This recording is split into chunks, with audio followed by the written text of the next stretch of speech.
mana yang dikatakan Islam yang hak. Islam yang hak adalah salah satu maknanya Islam yang maha benar. Dikatakan maha benar tentulah dengan kita menyempurnakan tentang sebuah kodrat. Dikatakan Islam yang hak adalah Islam yang mendirikan perintah Allah dengan hak atau dengan kodrat. Tanpa sebuah kodrat belum dikatakan sebuah kebenaran atau yang hak. Sesuai yang pernah kita sampaikan dalam tayangan lalu tentang Islam hakiki, tapi sekarang kita akan berbagi dalam Islam yang hak. Islam yang hak adalah Islam yang dikatakan benar. Al-haqqa wa la wal haq, Allahu al-haq la batila. Allah itu adalah yang hak. Dikatakan hak, tidak ada kebatilan yang terdapat dalam setiap perintahnya. Maka dikatakan hak. Atau kita lebih melihat kepada syahadatullah pada awal, Al-Malikul Haqqul Mubin. Al-Malikul Haqqul Mubin. Apa yang dikatakan Al-Haqqul Mubin? Mubin itu artinya nyata. Sementara yang nyata itu adalah al-haq.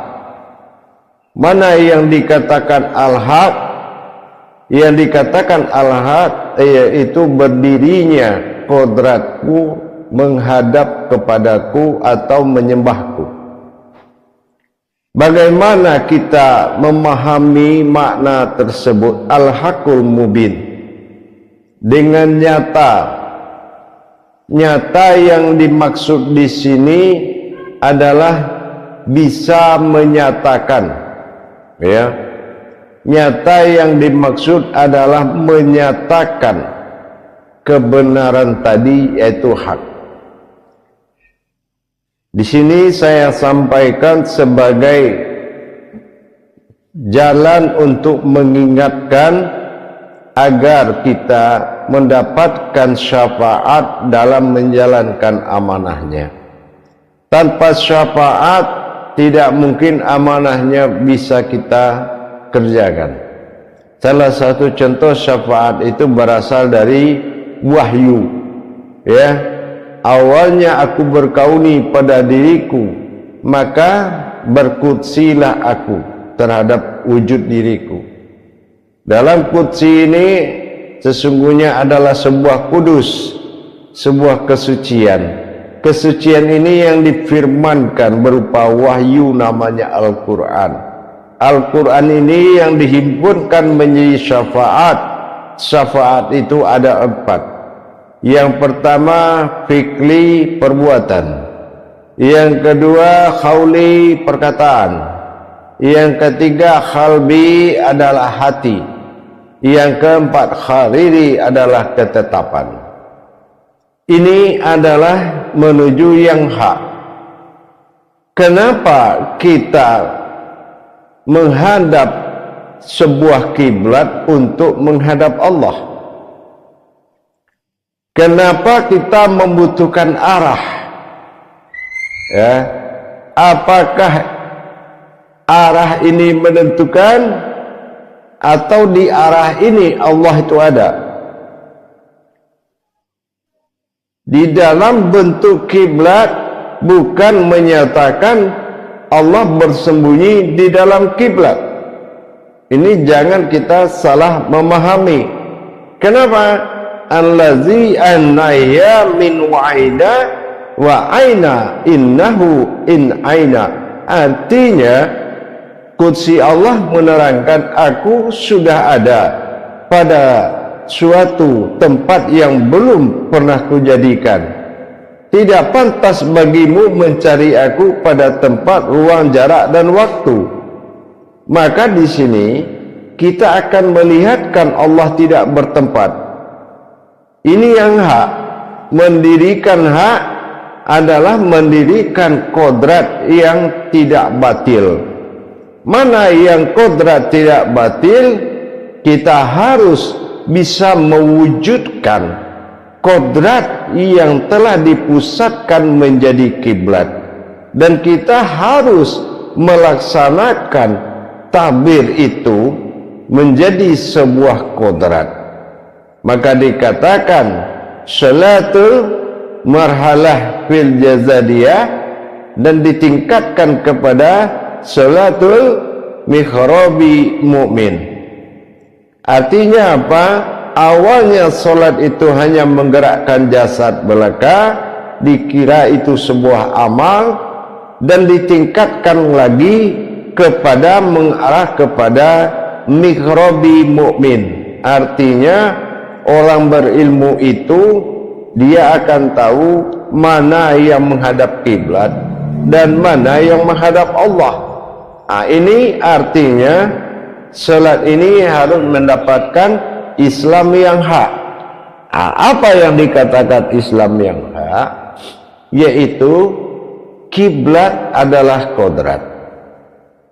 Ya. Apa yang dikatakan kiblat adalah kodrat?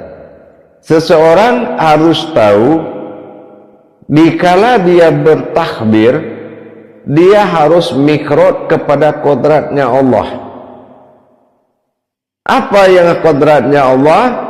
Yaitu mendapatkan sebuah makom diri dan mendapatkan sewujud diri. Kalau diri yang mana yang dikatakan diri yang hak, dan mana makom diri tersebut, di mana diri yang hak berdiri di dalam makom yang hak. Inilah yang dikatakan takbir tadi, fungsi takbir. Ya, takbir itu adalah marhalah fil mikhrabi mu'min. Jadi bagaimana kita berpindah kepada yang hak, mikhrot. Mana pasangan yang dikatakan kiblat menjadi kodrat, yaitu kalau kita tidak berubah menjadi kodratnya Allah, maka ini belum dikatakan kita beribadah, yaitu dengan mendirikan Islam yang hak, yaitu yang benar. Ya, nah maksud yang benar adalah nilainya adalah kodrat. Ya, nilainya adalah kodrat. Mana yang dikatakan kodrat alam ibadah itu yang disebut dengan Baitullah. Mana yang dikatakan sumber ibadah, makom ibadah yang dikatakan Baitullah. Dan mana kodrat yang beribadah yang dikatakan Ka'bah. Sudahkah ini terwujud di dalam perbuatan takbir saat kita sholat yang bersifat seibadah yang hak?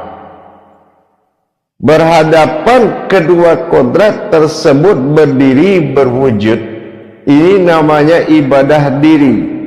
Ya, ibadah diri ya harus mencapai ibadah yang hak, al-haqqul mubin. Nah, mana yang al-haqqul mubin, mana yang jatuh? Kenapa semua mengatakan itu pada Ka'bah? Ka'bah sebagai kiblat, maknanya apa? Ka'bah itu bukan kita membayangkan Ka'bah itu ada di Mekah. Kita membayangkan di Arab, bukan seperti itu. Sehingga kalau ada orang datang dari Arab dibilang ini tamunya Ka'bah. Nah, ini sudah terbalik pemahaman. Tapi yang dimaksud dengan arah adalah persiapan kodrat. Mana yang dikatakan diri yang diwujudkan pada Ka'bah, mana yang alamnya disebut dengan Baitullah, sehingga kita berdiri berkodrat Ka'bah Baitullah. Apakah sudah terjadi di saat kita takbir Allahu Akbar? Nah, ini yang dikatakan yang hak, ya, Islam yang hak, yaitu yang berkodrat. Jadi bukan kita mengarah kepada Masjidil Haram, tetapi mengarah kepada kodratnya Masjidil Haram. Ya, kodratnya Masjidil Haram itu adalah satu kesatuan dari himpunan Ka'bah Baitullah. Itu dikatakan Masjidil Haram. Ka'bahnya menjadi masjid, Baitullahnya menjadi hak atau tidak haram, atau tidak diharamkan. Kalau dalam Islam, haram itu tidak seperti makanan yang haram. Salah sedikit itu disebut haram. Nah, kalau kita pernah pergi haji, apabila kita salah dalam melaksanakan syar'inya, pasti ada teguran. Hei haji, haram, haram. Nah, seperti itu. Jadi artinya Masjidil Haram, ya, itu dikatakan hakikatnya adalah Ka'bah Baitullah. Mana yang menjadi Baitullah dan mana yang menjadi Ka'bah dikala takbir berkumandang. Kalau kita tidak bisa mencapai hak seperti itu, berarti kita belum mencapai kebenaran. Memang apapun perintah Allah itu semuanya baik, tetapi ada yang lebih baik, yaitu kebenaran. Apa kebenarannya? Ada yang hakiki, ada yang hak, dan ada yang mutlak. Nah, ini juga harus kita pahami. Hubungan batin dengan Tuhan itu tajalinya adalah solat. Solat ini yang berba'da 5 waktu disebut sa'adiyah, yang kekal dalam waktu yaitu 24 jam disebut dengan sahadah, langsung. Nah, dengan ini kita harus memahami tingkatan-tingkatan kodrat yang berdiri. Nah, kita contohkan dalam takbir Allahu Akbar, ya. Kalau ini kalimat hidup di mata kita, sesungguhnya dia memperlihatkan 3 kodrat, ya. Nah, tapi kalau ini kalimat tidak hak atau tidak hidup di pandangan kita, dia berupa ucapan saja, ya. Nah, inilah kerugian yang nyata, ya. Setelah rugi ada lagi yang dikatakan celaka. Celaka itu orang yang tidak mau tahu dengan ilmunya, ya. Fawailul mursyalin, celakalah orang yang sholat. Artinya yang tidak ada ilmunya, yang tidak memiliki pemahaman dan ilmu di dalam ibadah, maka itu adalah kerugian yang nyata. Jadi yang dikatakan Islam yang hak adalah kodratnya tidak bersekutu dengan apa yang ada di bumi dan apa yang ada di langit. Ka'bah menjadi sebuah kodrat diri dan Baitullah menjadi sebuah kodrat alam. Mana Ka'bahnya Baitullah? Dikatakan di sini bahwa ada kata ba'ah. Jadi kalau ada dalam kalam ba itu adalah berupa batin, itu kodratnya zat. Apakah kita batin yang terlihat atau batin yang bersifat zat yang berdiri? Apakah sudah itu ada kata aku yang berdiri zahir dalam batinnya Allah? Nah, ini kita harus pas melaksanakan mikhrabi mukminnya. orang berilmu yang bisa berbuat demikian. Kalau tidak ada ilmunya, tidak akan pernah bisa untuk mendapatkan yang dikatakan kodrat yang hak tersebut. Disinilah fungsi Ka'bah. Dan bagaimana Baitullah, dan bagaimana dia mendirikan batin Allah di dalam solatnya. Sudahkah dia menjadi batinnya Allah? Mana diri yang dikatakan batinnya Allah berwujud Ka'bah? Nah, ini kita harus wajib nyata. Nah, itu dinamakan yang hak. Ya, harus dinyatakan al-malikul haqqul mubin. Dan yang nyata itu adalah asyhadikul wa'dal amin. Itu adalah kodrat aku. Nah, gitu. Karena itulah yang akan menyembah dan disembah dalam perbuatan ibadah. Aftarnya zahir, ba'dalnya hakikat. Mana zahir yang berasal dari hakikat, inilah yang akan bisa menghadap wujudnya Tuhan. Ya, wujudnya Tuhan bukan lagi sebuah tempat bernama tempat Tuhan, tetapi dia sudah berubah kepada wujudnya Tuhan yang terzahir bersifat Allah Zat dan bermaujud yang bersifat kodrat Muhammad. Ini yang dikatakan bahwasannya imaminullah, imammu yang bisa kamu ikuti, yaitu salu ra'aiti muni usali. Artinya, salatlah kamu seperti melihat aku salat. Sudahkah kita bisa melihat sifat zat dari zahirnya Allah yang berwujud Muhammad, yang akan akunya mengikuti kodrat tersebut, karena aku harus lenyap dalam diriku sendiri. Ini yang dikatakan sifat hak. Ini tingkatan solatnya hanya bisa dicapai bagi orang yang sudah berilmu. Sekali lagi saya bilang, hanya bisa dicapai oleh orang yang sudah berilmu dan belajar, bukan menghalalkan yang sudah halal. Karena setiap perintah Allah tidak ada yang tidak halal, semuanya halal. Tapi jangan halal ini menjadi bihalal, ya, artinya tidak dihalalkan lagi, tetapi menjadilah kodrat yang